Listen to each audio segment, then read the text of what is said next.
Thank you, David. I'd like to move a mic. I'd like to invite our next session participants to come up on stage. Now we're going to actually hear some real case studies on cloud adoption in the federal government. And I'm delighted to introduce the person leading this particular session. We were talking this morning, and he actually spoke at this event in its inception 6 years ago, and his company's always been very supportive of this event. So I'd like to turn it over to Greg Gianforte, who's the CEO of Right Now Technologies. Okay, thank you, Rihanna, and good morning, everyone. It's great to see you. We have a great panel. The purpose of this panel is to look at specific case studies of agencies in the federal government that have deployed cloud-based solutions so that we can all learn from their shared experience, and we have a great panel, so that's terrific. As Rihanna mentioned, I'm CEO and founder of Right Now Technologies. We've been providing cloud-based applications to the federal government for over a decade. We currently have 170 agencies with systems deployed, arguably making us probably the largest provider of cloud-based applications to the federal government.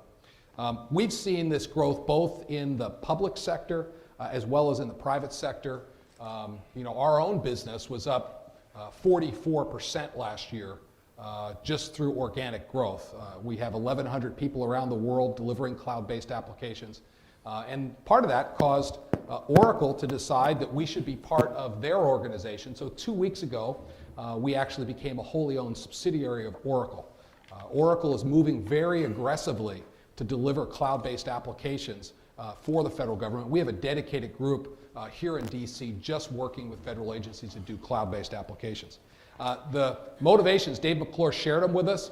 They're really simple. I mean, cloud-based applications go in 5 times faster and cost 80% less to own. And in times of tight budgets, it's hard to ignore those kinds of business benefits. Also, with the administration's focused on cloud first and the leadership we've seen out of GSA around FedRAMP, it's something we need to figure out for each one of our agencies. So we're really pleased with the panel we have here. The way we're going to run this session, I will do all their introductions up front. Then I'm going to ask each one of them to come and spend about 10 minutes giving us a highlights of what's going on in their agency. And then we'll try and reserve as much time as possible for Q&A at the end. Okay? So first, David Terry is with us. David is with the Department of Education. He's Deputy Director there of the Information Resource Center. David Terry is in the Office of Communications and Outreach.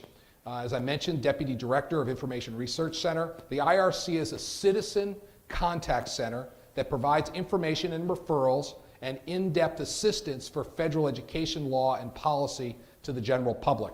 David manages the IRC to ensure that ed-related facts and resources are easily accessible to the public. So in terms of government transparency, he's promoting that plank of the administration's plan, including mobile optimization of information, Facebook delivery of content, of all the questions and answers that people are looking for. So that's David Terry. He'll speak first. Also with us is Tom Morton, Chief Engineer of Forge.mil at DISA, the Defense Information Systems Agency. The question comes is, can DoD actually use the cloud? And we'll hear from Tom on that topic. They're providing a full-featured application lifecycle management and rich content and collaboration capabilities today through the cloud. It's intended for use by any IT capability provider and or software development team supporting the DoD and is available to anyone affiliated with the DoD.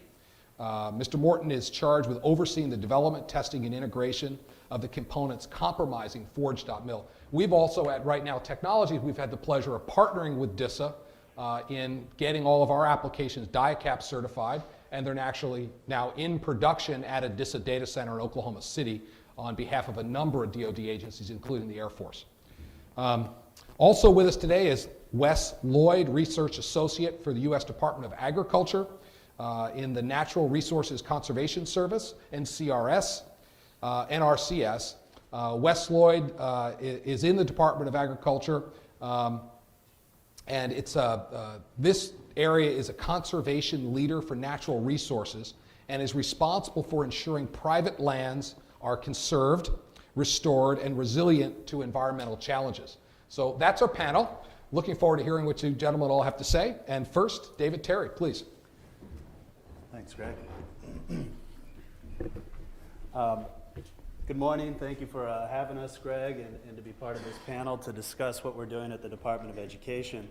We're really proud of the services that we can provide to the general public, and although we might not be saving lives with the information that we put out there for them, we're certainly setting them up and preparing them for achievement, to be academically prepared and to compete globally in this global economy. And so as part of that mission, there are over 50 million students who attend elementary and public schools. And those students not only have kind of exponential factors of parents and business leaders as well as other community members who are helping them out, we're dedicated to them as well as that larger audience. We want to provide as much transparency, as Greg mentioned, to that audience, as well as ease of use so that their user end is feasible where they are, whenever they are, and on what platform they choose to access that information. Just a little bit of history about the Information Resource Center. Back in 2004, when we were kind of officially organized in the Office of Communications and Outreach, we were a small office of roughly 6 to 8 individuals, and those 6 to 8 individuals were receiving 20,000 phone calls a month and roughly 1,200 emails a month. And we didn't have the best system in place to kind of manage all of that volume. And although that volume may be small in comparison to other agencies and the traffic that you might see, it was overwhelming. And so we decided to look at what our options were, and cloud-based options were what we looked at. What that meant is we partnered with RightNow, and as a disclaimer, we currently use RightNow, but this isn't explicitly an endorsement for RightNow. This is an opportunity to talk about what we do and why we do it successfully, and how RightNow has leveraged some of those resources that allow us to connect to our constituents. With that change, what we've seen is an improved self-service rate. So on the front end, our users now have a knowledge base which they can access and have over 200 questions in both English and Spanish, where they can easily access information from special education to issues of higher education to federal student aid.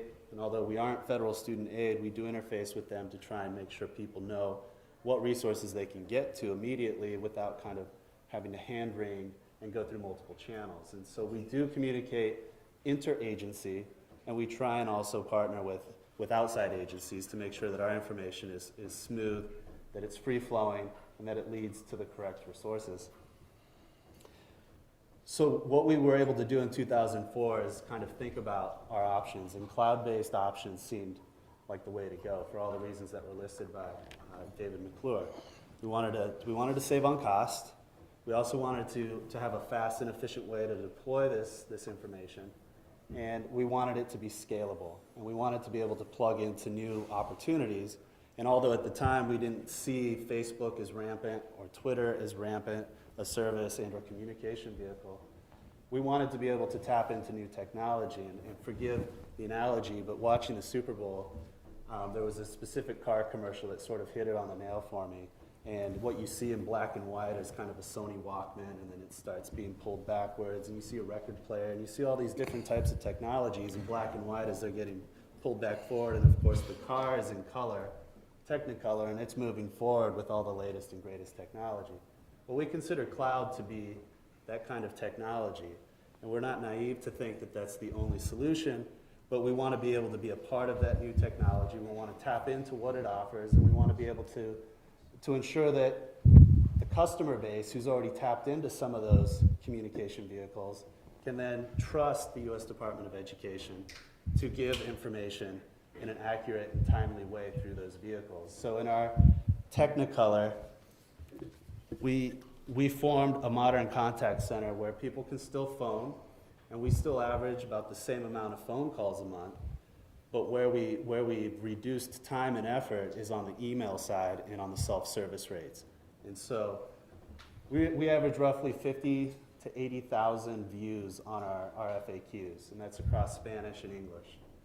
So what that would mean is if those 50,000 to 80,000 individuals wanted to contact us by phone or by email, our staff of 8 specialists now is at our current staffing would be completely bogged down. We wouldn't be able to get back in a timely way. So through our solution, we've set up business rules, and we've set up kind of timely responses, automated responses, as well as suggestions to FAQs that they can go to if they haven't already accessed the resource.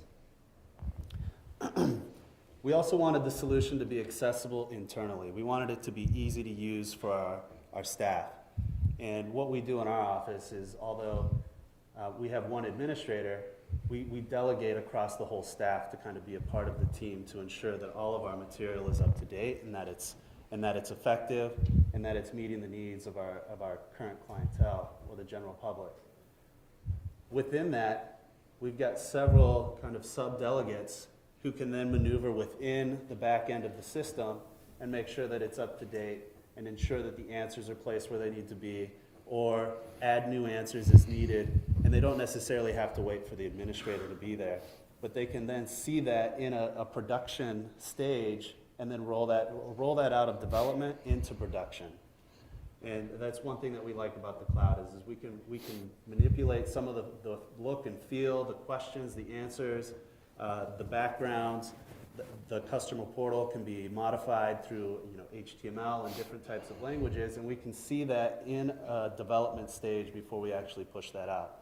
That's beneficial to us because we can ensure that what we put out there then is what meets the needs of our customers. So what's key to the Information Resource Center is that our customers are first and foremost that they have trust in the information that's out there, that it's easy to access, that they can get to it anytime they want to. And to that end, we've leveraged some new modules that we've added to our package, which includes mobile optimization. And since we already had kind of our certification and accreditation, CNAs, and everything already in place with the Right Now contract, it was easy to add and upgrade our customer portal to then include some of these new services that we see trending. And we think that mobile phones are clearly, they're becoming the access point for most of our demographic. And a lot of that demographic is 18 to 25, students who are getting into college, who predominate on their Facebook and their Twitter accounts and their social media. So what we've done is through the solution, we've been able to optimize our English side and Spanish side FAQs so that when anybody comes by on their iPhone or their Android or whatever device, it's going to automatically resize it to their screen. It's going to be native to what their application is, and it'll be seamless. They won't even have to choose. It'll go there, and if they don't want to be there, they have the option to go to the full site straight from the application. And the functionality is in place. It allows them to do everything that they would do on a regular desktop, on their laptop, or anywhere that they want to be. They can do it right from the palm of their hand. They could be in line for a financial aid counselor, and they could quickly come to us and think about questions or do a quick search on financial aid and maybe be equipped with better questions for the counselor to ensure that they get the aid or resources that are best suited for them. So we're excited for the mobile optimization.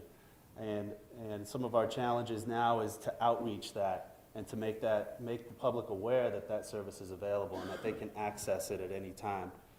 Another component that we've added is the Facebook customer experience.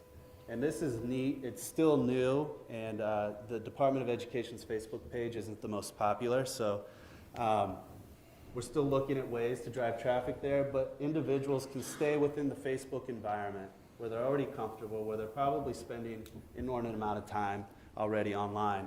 And they can stay there and ask questions and do it all right there within the console.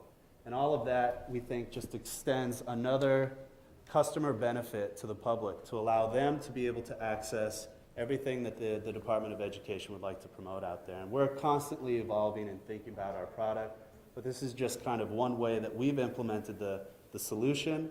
And we feel that mobile, as well as Facebook, and other social media is kind of the new wave in terms of interacting with our customer. And with that, I turn it over to our next presenter. Okay, thank you, David. Tom Morton. Again, Tom Morton is with DISA. I am, and you're not. So thank you very much for having us today. Just wanted to come in quickly, tell you a little bit about what we're doing at DISA as well as on Forge.mil. For those of you who don't know, the Defense Information Systems Agency runs the defense networks, both NIPRNet, SIPRNet, runs the satellites. It has a very large-scale computing center in operations, 12 of them around the world. We call them Enterprise Information Centers. We support activities all across the DoD for both the services, Army, Navy, Air Force, Marine Corps, and the combatant commanders. We are a combat support agency. So when we get up in the morning, we think about maybe some sons and daughters of yours that might be in the military service like my daughter, or the warfighter as well. That's the first thing that we are there for. We asked to come in today, at least on the webpage, it says come in and talk a little bit about what factors we look at in terms of adopting cloud computing, what some of the hurdles of adoption are, and a little bit about what you should know about when dealing with the federal government, and I'll just say the DoD, because the DoD, we're here to help. The cloud for the DoD is not the fog of war, and Forge.mil does not compromise the components. We actually comprise the components. Sorry to correct you. But anyway, Dave did a really great job, I think, with all the information he gave you regarding the federal government, FedRAMP, and so forth in terms of what's going on. So let me tell you a little bit about what we're doing with Forge. Right now, Forge.mil is an application lifecycle management tool, much like SourceForge.net. Everybody know what that is? By show of hands, kind of get that idea? So we're here really to promote the adoption of open source, and I'll say open source-like practices and methodologies within the department. So about 3.5 or 4 years ago, the Vice Chairman of the Joint Chiefs of Staff funded us to kick this little project off. And today we have over 13,000 registered users, 700 projects using Forge.mil on both NIPRNet and SIPRNet. And just so you know, we have two kinds of models that we use. We have one for those that want to do open collaboration. We have a, quote, free version, which taxpayers, we thank you very much for your support, where you can come in and you can put your code, you can have a project that collaborates with you, you can contribute, you can have open contribution from other members across the department. Or for those kinds of projects that are a little bit more sensitive about what's going on, we have a funded version which allows them to come in and actually control access a little bit more carefully. So we don't want to compromise the integrity of the work that's going on, and we certainly don't want to expose it to those individuals that might have some nefarious motivations. On top of the application lifecycle management tool, we have adopted an open source technology called Drupal to help us add some of the more social aspects to doing IT within the department. So Project Forge or Software Forge has a center of a project as the design center. That's for projects, that's really good. But if you're a group or a community of interest, having the ability to be able to link to multiple projects that you're related to is a very important capability. Just so you'll know, all of our applications are deployed using virtualization technology. I don't want to call that a, quote, cloud, but we're virtualized from beginning to end, from our development all the way through our production, which really leads to the next activity that I really wanted to talk about. Dave alluded to a number of areas that the federal government's looking at, and he mentioned development and testing, prototyping, increasing the speed of delivery. So what we're focused on right now is augmenting the capability that we have within Forge and beginning to include the cloud-like activities. We believe in a delivery pipeline, or what we've termed continuous delivery. That's our next major target, to allow the developer, the stakeholder, the certifier, the tester, the warfighter to be involved in the process really from beginning to end, and to utilize really the benefits, I think, of cloud in new and, quote, innovative ways. Put a quote around innovation, by the way. Everybody know, does anybody know who Peter Denning is, by the way? Yes, there's a guy. He's an old guy like me. He's in computer science, and he did some important things. He defines innovation as changing the behavior of a community, not just new technology stuff, but actually changing things. And Dave alluded to that, where he said we're bringing new stuff in, and having resistance to that change is quite obvious to us. So what is continuous delivery? What are we trying to develop within Forge right now to support the activities of the developers, within the department that are actually delivering capability to the warfighter. So we want to be able to provide online, as NIST would say, self-service access to all the resources necessary in an integrated way, in an integrated way that's easy to use and easy to acquire, to anybody who's involved in the process, be it requirements, certification, developer, tester, warfighter, et cetera, leveraging the automation that's available to us under cloud technologies today. So we've coined, or we're using the term, programmable infrastructure. Just having the ability to go out like we can do today with another product that DISA offers called RACE, which is the Rapid Access Computing Environment, and ordering virtual servers, turning them over to a developer and saying, good luck. You know, that's not good enough for what we're really trying to do in terms of both continuous delivery and having a programmable infrastructure. So now, instead of thinking about virtual machines as just virtual hardware machines, we want to be able to say that we can turn these things on demand in a continuous way for the purpose that it's needed. And everybody has the poster child of, we want to do performance testing, we only need 10,000 machines for an hour, spin me up 10,000 virtual servers, let me do some performance testing so I can put a load of 10 million users against this thing and see if we're just as productive as Google, right? That's what we want to do. Well, it turns out most of our applications aren't that big, except for things like enterprise email. So what are some of the hurdles to adoption?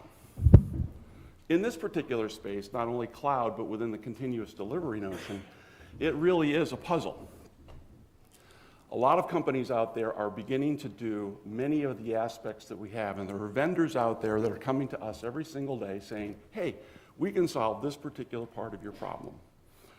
Okay, we're based on open source, we're very open sourcey kinds of guys, but we're also open to COTS. The product that we use underneath Forge is from a company called CollabNet, so we licensed that. We feel that we got it accredited. That was a big effort for us. Oh, we had to CAC enable it, for those of you that know what that means, that we had to do that. But you can't come into us and say, here, I fit into your puzzle, without really understanding what my objective is, and we can tell you a little bit more about that.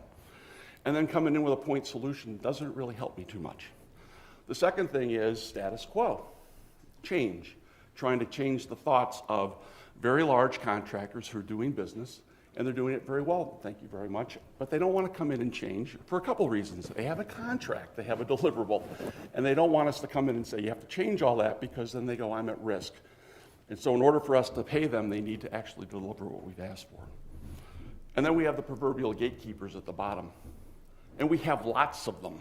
We have acquisition executives, we have certification and accreditation people that are very interested in what we're doing and keeping us secure, not only our platform, but the platforms that get delivered. Forward. Did I go back too many? Hurdles.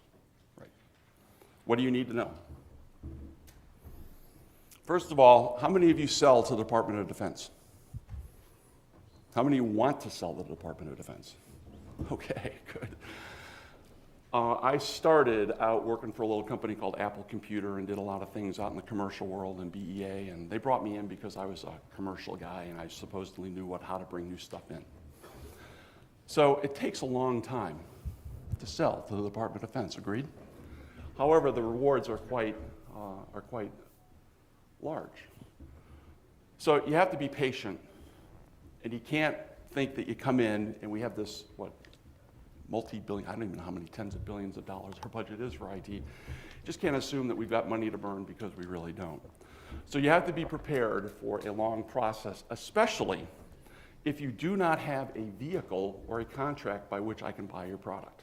Software vendors came in to see me last week. They said, this is great. I said, this is great. I said, how do I buy it? And they say, vehicle? Reseller? Can't you just give me a purchase order? No. So we have to go through our evaluation. We actually have to go through an acquisition process that many of you may be aware of. That little diploma in the middle represents certification. So my application runs on 10 servers on the NIPRNet side of the world. It turns out that I have to get my system reaccredited in June of this year. The Field Security Office will send a team of 6 experts down to look at my system for a week. That's how much rigor they put into actually doing the accreditation. So if a new application comes into the Department of Defense, again, Dave talked about FedRAMP and trying to ease that particular process. If you think FedRAMP has got some interesting controls, come on into my world. Fourth thing is, please don't come in and talk to us about a field of dreams. Don't come in and say, hey, if you just stand up our application, everybody's going to come to us and they're going to want to use it. So we need to have an understanding of both the business model, who the users are, and how much they might actually be willing to contribute. So we field a capability for the entire Department of Defense, and that was sponsored by a 4-star who said, stand up Software Forge, and that's what we did. But we've also been asked by our agency to actually prove the market, so to speak, by having a capability that can be, quote, charged for. So we have to be very careful, because efficiencies, which means less money, we have ways that can actually justify the cost. And finally, there was a guy whose name was General Wood. He used to be, I think, the vice commander at a place called Joint Forces Command. And we were talking to him about all the great stuff that you could do with agile methodologies. And gee, look at how Oracle does this, or BEA does this, or Apple does this, or Google. Google was the big one at the time. And he said, look, I appreciate the fact that commercial companies can do what they do, and it's really great. But he says, Google is not lethal. So part of what we need to make sure we understand is, first of all, our customer, DISA, Forge.mil, is the warfighter. So if you come in as a vendor wanting to do business development, have a context that helps us understand how the capability that you're bringing into us takes and brings really good capability, helps us develop it better, faster, cheaper, using cloud technology to deliver a capability to the warfighter, number one. And number two, I'll leave you with this. Ms. Takai came and asked me a question when we were at our customer conference, and her very first question was, how is the warfighter using Forge.mil? So we'll be asking you, how will the warfighter, we affectionately refer to them as, I won't say how we used to, but we have very good terms for our warfighters that are actually out there developing software and trying to contribute it around to their compatriots using Forge. We have to come and tie it directly to the men and women in harm's way. Thank you. Thank you, Tom. Thank you. And Wes from Department of Agriculture.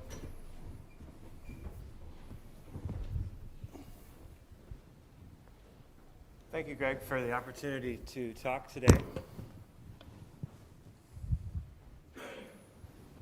And I'm here to talk about the USDA NRCS and how we've begun to use the cloud in some of our projects. Specifically, what we're looking at is taking scientific models and deploying them so that field users,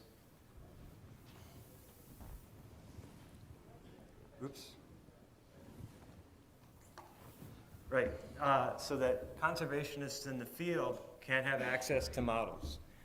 So at the USDA, we have conservationists at the county level field offices throughout the United States, and they do consulting with farmers regarding different conservation practices with dealing with managing the land so that year after year the land remains fertile and viable for generations of farmers.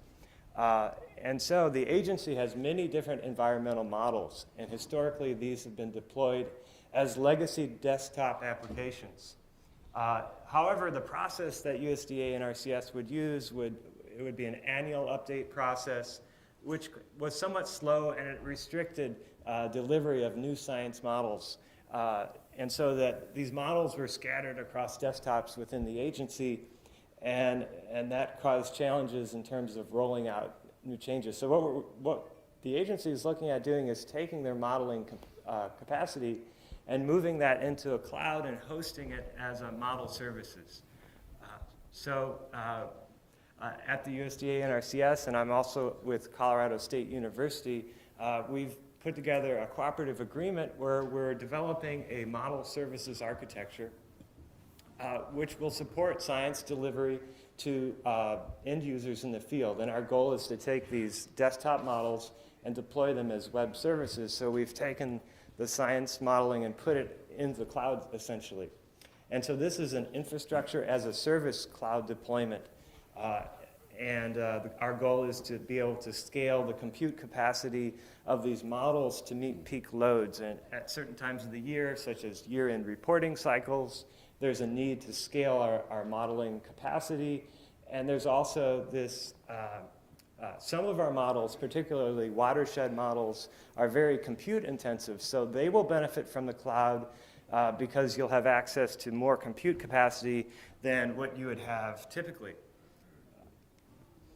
So in a typical cloud application deployment, what we're doing is we've taken an application that you historically would have deployed on physical servers, and you're doing this with virtual servers, and there's some mapping that must go on there. And so our prototype model that we used is the Russell II model, which is a soil erosion model. And this combines empirical and process-based science to predict soil erosion and degradation. And this is an agency standard model used by 3,000 field offices across the US to help inventory soil erosion rates. And this is a major conservation planning tool used by the agency. So our goal was to take this model and deploy it as a cloud-based web service. And so Russell II was it basically was our prototype model, and we have several other models in the pipeline that we look to move to the cloud. It's a very typical application with an application server, a spatial geospatial database, and we're hosting 30 million shapes for the soils database in the cloud. And we also have a file server with about 500,000 XML files that help feed the model. And we also have a logging server. So we have a multi-tier client-server application that's been taken from a legacy C++ desktop application, and we've moved this into the cloud. And for our prototype development, we've adopted Eucalyptus as our cloud middleware. And we built 2 clouds in Fort Collins. That's where we're at, eRAMS Cloud and OMS Cloud. The first cloud having about 9 servers and OMS Cloud. So these are private clouds, and this allowed us to experiment with cloud computing and EC2 before actually going into a public space such as Amazon. And so advantages with Eucalyptus were the Amazon EC2 support. So we were able to develop with this private cloud, and that's plug and play onto Amazon. So we can simply take our virtual machines and our images and just deploy them on Amazon. But Eucalyptus allowed us to do this in-house without dealing with the details of moving into a public space. And Eucalyptus has the advantage of many similar features that Amazon has, including elastic IPs, private virtual LANs, and we've primarily used KVM and Xen hypervisors for our virtualization solution. So at this point, we have a short demo. And so one of the motivations for moving to the cloud for us is that we wanted to make models more available to the end user. And this notion of ubiquitous computing and taking your services and deploying them to end users. So we developed an Android application to run the soil erosion model using the Android platform.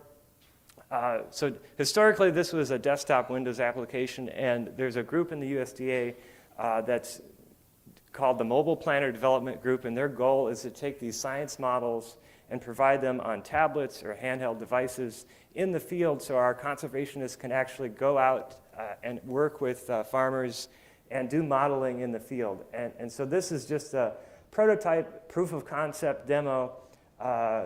This is the form-based version, which basically, to run a soil erosion model, you identify a slope and a length, a slope steepness, you indicate management practices, and we've also interfaced here with Google Maps. And so this is an area in Tennessee, farm field, and this demo here will show how you can use this application to identify a slope.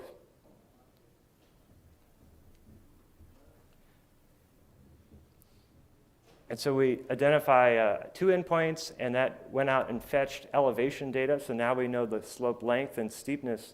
Now the GPS capability of the phone could also be used to capture slope length elevation data. And this then can be used to parameterize the model. And so now we've identified this transect, and we're selecting a management practice for what the farmer might be doing with that section of land. And so all these things are in USDA's NRCS databases, and they come through the web services hosted by our Eucalyptus private cloud.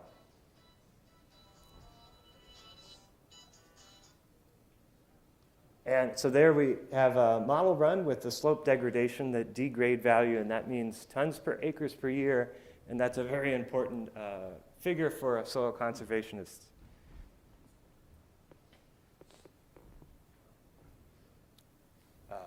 Maybe can we go back to the slides?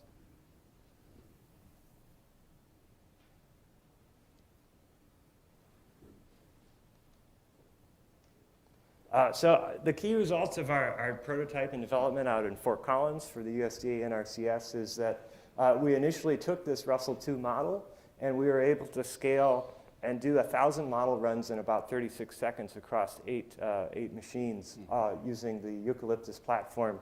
We also took the spatial database, the soil spatial database for the entire country, and we deployed that using virtual machines in our Eucalyptus cloud. That's about 30 million shapes, and so we chopped this database into pieces, and we achieved about a 10 millisecond query response time, and that's the kind of response time that we need to do real-time modeling for end users. We demonstrated the Android app, and there are several additional models that we're planning to migrate. But this is just an example of how we are at the USDA NRCS looking forward and developing solutions to harness the cloud in the future to help conservationists help farmers. Great. Yep. Thank you, Wes.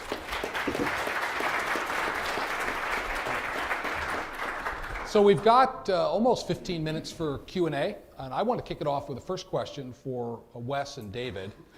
So you guys are visionaries. You came up with this crazy idea to move stuff to the cloud, and then you had to sell it internally. So I'm curious if you wouldn't mind just answering the question, how did you go about convincing the higher-ups that this moving to the cloud was a good idea, and what resistance did you hit? And this is an ongoing challenge, really, in the sense that we aren't entirely clear about how we'll deploy these things in the long term. But for what we're doing with science models, a lot of our models are in Fortran or C, they're legacy. We really need this infrastructure as a service cloud capacity, because you have to take these legacy pieces and integrate them with current pieces and just deploy them. And I just don't see how you would do that, and particularly with modeling, because it's very compute intensive. Mm-hmm. Just the scalability in the cloud. So it's really the practicality of broad deployment of these models. Right, because these were never meant to be in the services. Yeah. But the agency wants everything service-based. Yeah. David, how about you?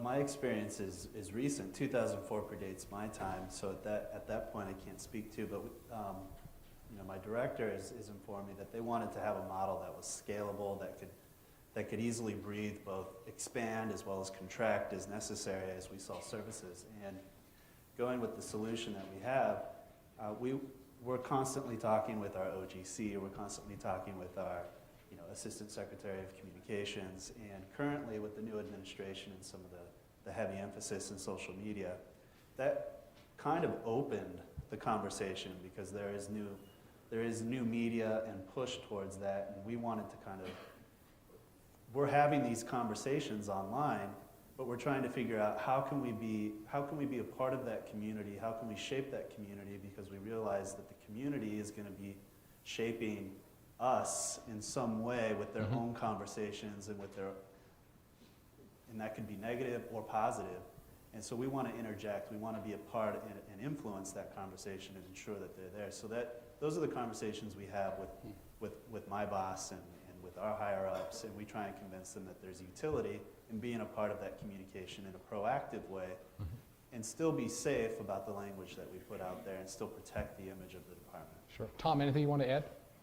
We're selling the economics as well as the benefits of development and test. We find that there's approximately, in my integration lab, I have 30 servers to represent my environment. I have about 30 or 40 in development. That's 70 servers that we would have to support dev test for tenant production. So there's a 5 to 10 times number of dev test servers, so the economics. The second part is providing an environment within a department construct such that when code is delivered by contractors, we know where it is, it's in a government repository, and then we can run it through the CNA process within our own environment.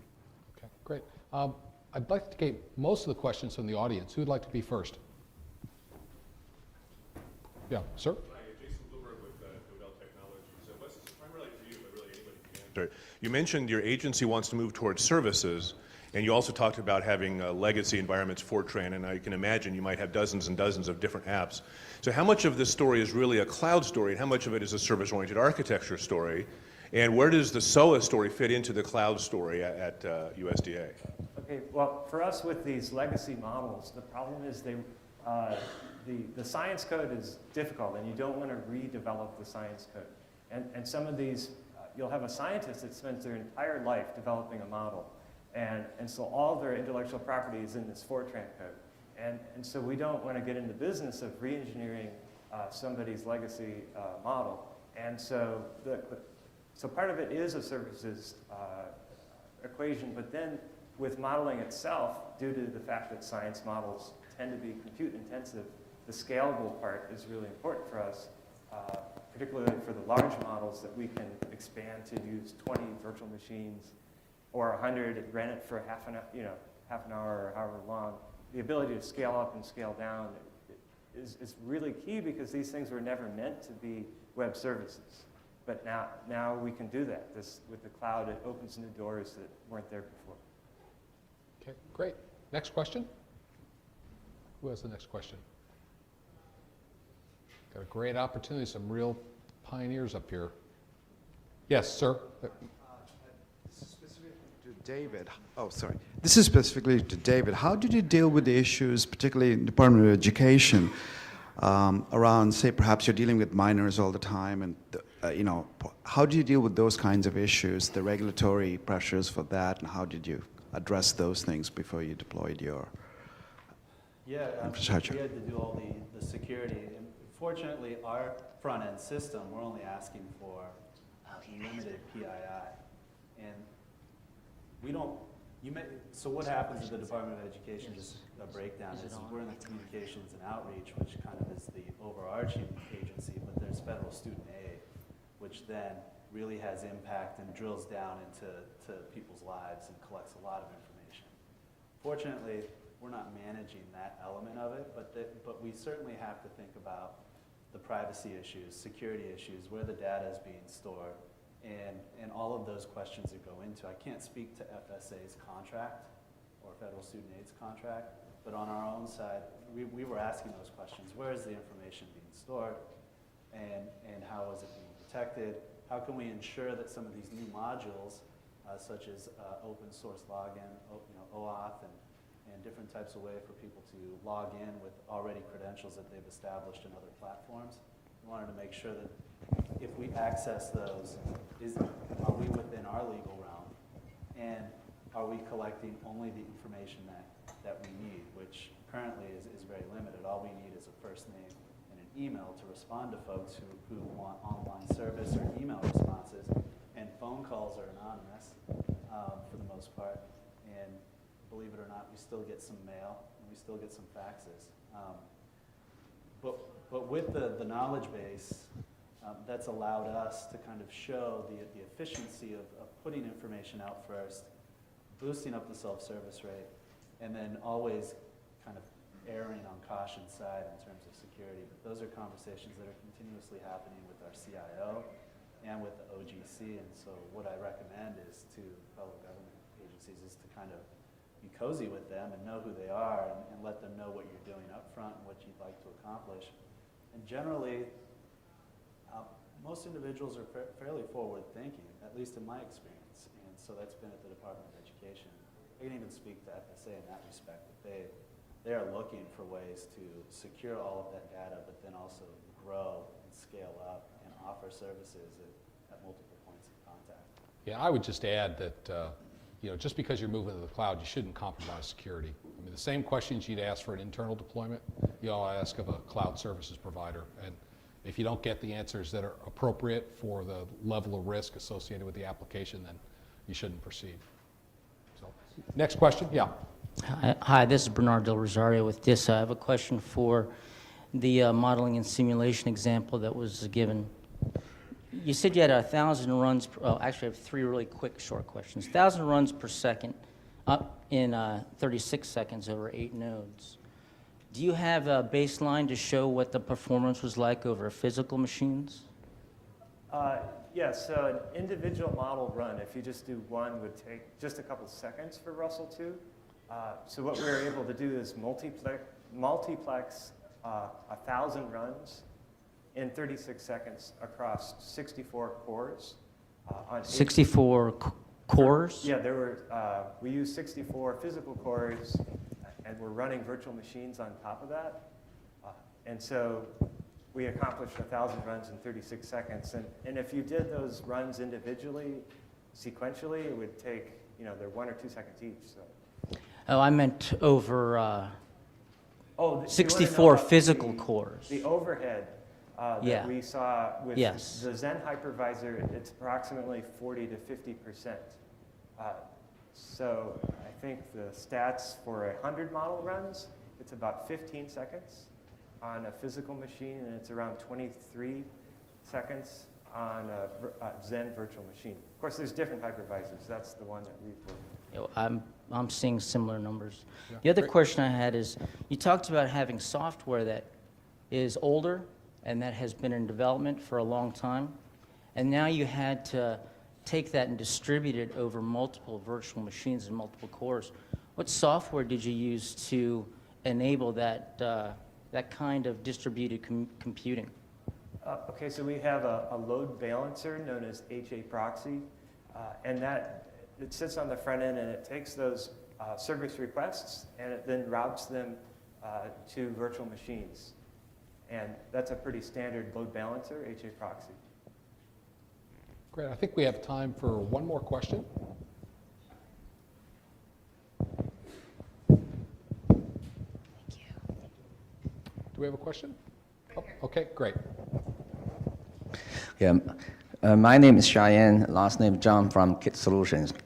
One question is about the procurement of vehicles. You mentioned, we know that according to FAR, really it was designed to purchase product. Now it's changed to service.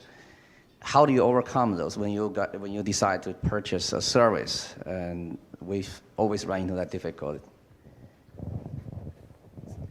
mean, it's always a competition. So when there's an RFP, we put that out and we entertain everything that fits the statement of work, and look through those proposals and kind of divvy those out to respective colleagues to serve as objective judges on that panel. But it always comes down to who meets the best need of the statement of work and who can provide efficiencies according to that schedule. So we always abide by the FAR. My question is not like in the service concept, like software service you purchase by per seat, per usage, per hour, whereas versus cost reimbursement per hour. That's really the real challenge. I know that's very hard to communicate with the purchaser agency to say this is my service. You're running that same problem. Yeah, so the question, I'll repeat it because we didn't have the mic over here, is just about cloud-based applications might be priced per seat or per user versus a cost-plus basis, which some maybe traditional contracts were done under. And how do you get around? How do you work with that new dynamic in the procurement process? Anybody have? We've ours is a cost per kind of time allotment, and we've just had to estimate what we expect our usage is based on previous performance, and then try and build in some measures that would allow us to either expand if we see that usage goes up, and or maybe even contract where usage goes down. So it's sort of a game of balance. You have to think about where you've been, where you'd like to go, and what you hope to accomplish, and then see if those pricing measures fit within that objective. Yeah, anything else the other panels would like to add to that? I'm the technical guy. I'm not going to touch that one with a 10-foot pole. I will say that just in our own work in responding to government RFPs, 18 months ago, I would say it was rare that we saw functional requirement for a cloud option. In the last year, 50% of the RFPs we're seeing include specific wording around cloud options. So that's occurred just in the last 18 months. So if there's any question about, is this coming? Well, it's coming, and we're seeing it come very quickly. So I want to just conclude and thank the panelists for their insight here today. Please give them a round. And I will just say that, it's been great to hear their experiences.